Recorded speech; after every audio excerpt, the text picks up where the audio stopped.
একদিকে ইতিহাসের হাতছানি আর অন্যদিকে নিজেদের মাটিতে সম্মান রক্ষার লড়াই। ভারত বনাম নিউজিল্যান্ড তৃতীয় ওডিআই কি হতে চলেছে একটি সাধারণ ম্যাচ, নাকি ইন্দোরের হোলকার স্টেডিয়াম সাক্ষী থাকবে এক নতুন ইতিহাসের? স্বাগতম বন্ধুরা আজকের এই হাই ভোল্টেজ প্রিভিউ ভিডিওতে। শুরুতেই আসা যাক কিউইদের কথায়।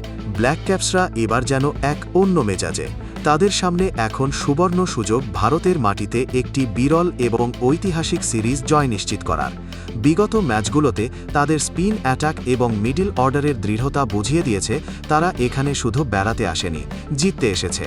টম ল্যাথামের দল কি পারবে আজ শেষ হাসি হাসতে?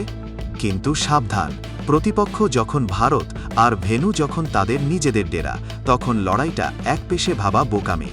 টিম ইন্ডিয়া, বিশেষ করে চেজ মাস্টার বিরাট কোহলি এবং অধিনায়ক রোহিত শর্মা আজকের ম্যাচের জন্য পুরোপুরি তৈরি। আগের ম্যাচের ছোটখাটো ভুলগুলো শুধরে আজ ভারতীয় ব্যাটাররা কিউই বোলারদের ওপর পাল্টা আঘাত হানতে প্রস্তুত। খবর আসছে পিচ আজ ব্যাটারদের স্বর্গরাজ্য হতে পারে, অর্থাৎ রান বন্যার সম্ভাবনা প্রবল। আজকের ম্যাচে নজরে থাকবে ভারতের বোলিং লাইনআপও। বুমরাহ বা সিরাজরা কি পারবেন শুরুতেই কিউইদের টপ অর্ডার ধসিয়ে দিতে, নাকি আবারও কনওয়ে ল্যাথাম জুটি মাথা ব্যথার কারণ হবে? পরিসংখ্যান বলছে এই মাঠে ভারত বরাবরই শক্তিশালী, কিন্তু ক্রিকেট তো অনিশ্চয়তার খেলা।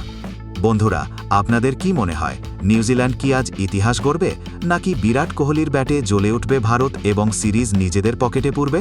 আপনার ভবিষ্যৎবাণী কি এক্ষুনি কমেন্ট বক্সে জানান। আর ক্রিকেটের এমন সব রোমাঞ্চকর আপডেট সবার আগে পেতে আমাদের চ্যানেলটি সাবস্ক্রাইব করে বেল আইকনে চাপ দিতে ভুলবেন না। দেখা হচ্ছে পরের ভিডিওতে।